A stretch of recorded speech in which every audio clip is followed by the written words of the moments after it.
इसलिए अच्छी रचना बन जाती है। तो विभाजन क्यों हुआ? झूठा सच भी लिखा गया, बहुत सारे उपन्यास आते हैं उस दौर में, लेकिन कोई इस पर चर्चा नहीं करता है। आप उस पर मैं उधर नहीं जाना चाहता हूँ कि वो वैचारिक आग्रह थे या क्या थे, लेकिन ये सच है कि जो विभाजन होता है वो इस्लाम के नाम पे होता है। इस्लाम खतरे में पड़ जाएगा, हमारी इस्लामिक आइडेंटिटी खतरे में पड़ जाएगी, और इसलिए वो विभाजन होता है और उस पर कोई बात नहीं करता।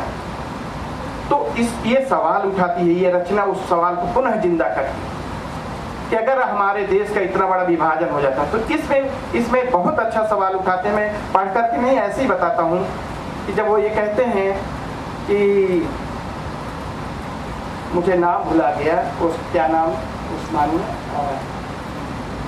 वो ये कहते हैं कि हम जब आज़ादी का ये प्रस्ताव रखा जाता है तो ये कहते हैं कि अगर हमारे 50-50 सदस्य हो जाए, कांग्रेस के 50 हो जाए और 50 सदस्य इस्लामिक लीग के हो जाए, मुस्लिम लीग के हो जाए, तो हम मान जाएंगे, विभाजन की मांग को छोड़ देंगे और हम जिन्ना को मना लेंगे। लियाकत अली ये बिना जिन्ना से परामर्श किए ये बात रख देते हैं और ये बात रखते हैं। लेकिन यहाँ पे बहुत अच्छी टिप्पणी आती है कि जो सत्ता के लिए फड़फड़ा रहे हैं वो कांग्रेस के नेता क्या इस बात में सहमत हो जाएंगे? वो 50% पद देने को सहमत नहीं होते हैं। अब देश का विभाजन स्वीकार हो जाता है और वो इस बात, तो ये एक बड़ी बात, बड़ी बहस को छेड़ता है ये उपन्यास, इसलिए यह उपन्यास बड़ा बन जाता है।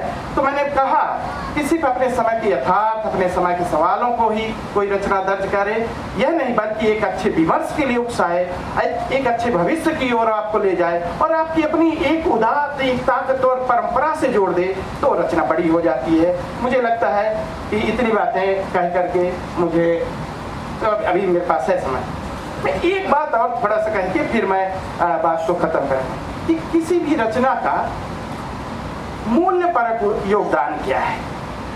तो आप देखेंगे यह रचना जब देश अपनी आज़ादी के 75वीं वर्षगांठ मना रहा है, अमृत महोत्सव मना रहा है, तब यह रचना पुनः हमें हमारे उन मूल्यों की ओर इशारा करती है, हमें हमारे उन मूल्यों से जोड़ती है जिसे हम कहते हैं त्याग, जिसे हम कहते हैं उत्सर्ग, जिसे हम कहते हैं साहस, जिसे हम कहते हैं पराक्रम, जिसे हम कहते हैं बलिदान। और इसलिए यह रचना श्रेष्ठ बन जाती है।